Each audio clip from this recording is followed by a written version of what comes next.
আসসালামু আলাইকুম।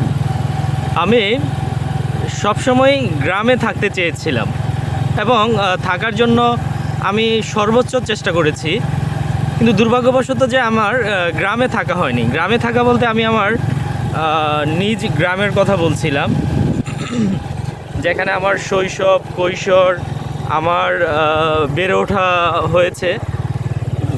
তো দেখা গেছে যে আমি ওখানে আমার থাকা হয় নাই, কিন্তু আমি আমার চাকরি জীবনে আমার কর্মের কারণে যেখানে আমি চাকরি করি, এই চাকরির কারণে আমার দেখা গেছে যে অবশেষে গ্রামেই থাকা হলো।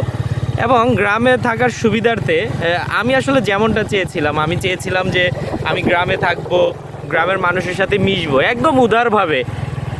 আমি এটা বিশ্বাস করি যে গ্রামে থাকার সুবিধা হলো কি, এখানে মানুষের সাথে একদম অবাধ মেলামেশা করা যায়। আমি একটা জিনিস বিশ্বাস করি, আপনি এই দোয়া কারো কাছ থেকে আপনি চেয়ে নিতে পারবেন না। যেমন অনেকে মিলাদ পড়ায় দোয়া নেয়, হুজুরদেরকে দাওয়াত করে খাইয়ে দোয়া নেয়।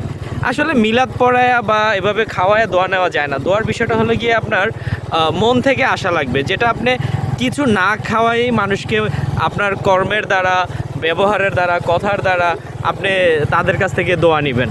এবং আমি সেটা এই গ্রামে এসে, আমার কর্মজীবনে এসে আমি সম্ভবত সেটা পেয়েছি। আজকে আমি আপনাদেরকে দেখাবো যে আমি আসলে যে যাদের সাথে একদম নিঃস্বার্থভাবে, যাদের সাথে আমার কোনো ধরনের আর্থিক লেনদেন নেই, এমন কিছু মানুষের সাথে আজকে আমি পরিচয় করাবো। তাদের আমার প্রতি কাকা কেমন আছেন?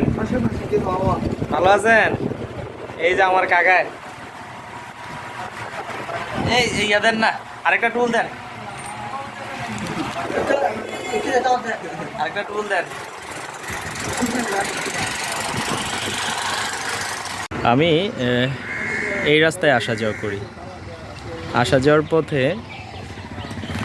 এই যে দোকানটা দেখতেছেন, এই দোকানের চাচা, যিনি আমাকে, যার সাথে আমার কোনো অফিসিয়াল কোনো সম্পর্ক নাই, কিন্তু দেখলে প্রতিনিয়ত আমাকে বাইক থামায় ফেলবে, ডাক দিবে, মানে আমাকে কিছু খাওয়া ছাড়া উনি যেতে দিবে না।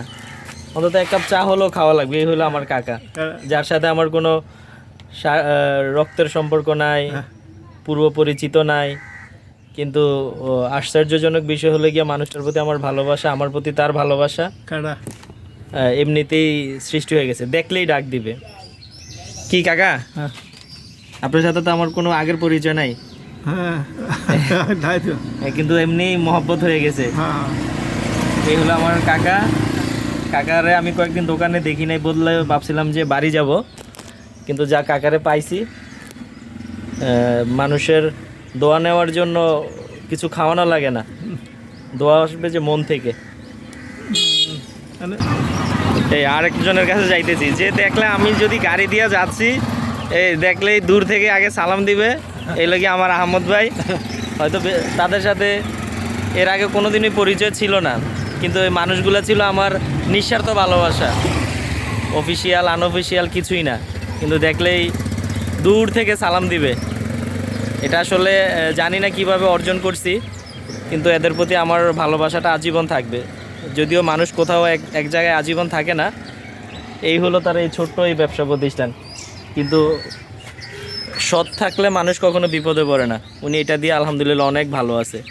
কি আহমদ ভাই, কেন আমারে কেন ভালোবাসেন? আমি তো আপনার কেউ না। আপনি নিজের ভাইয়ের মতন, নিজের ভাই ভালোবাসি আপনার। এই হলো আমার আহমদ ভাই। ঠিক আছে আহমদ ভাই, আবার কথা হবে।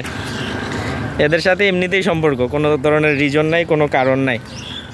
আরও কিছু মানুষের সাথে আজকে আপনাদেরকে পরিচয় করাই দেব।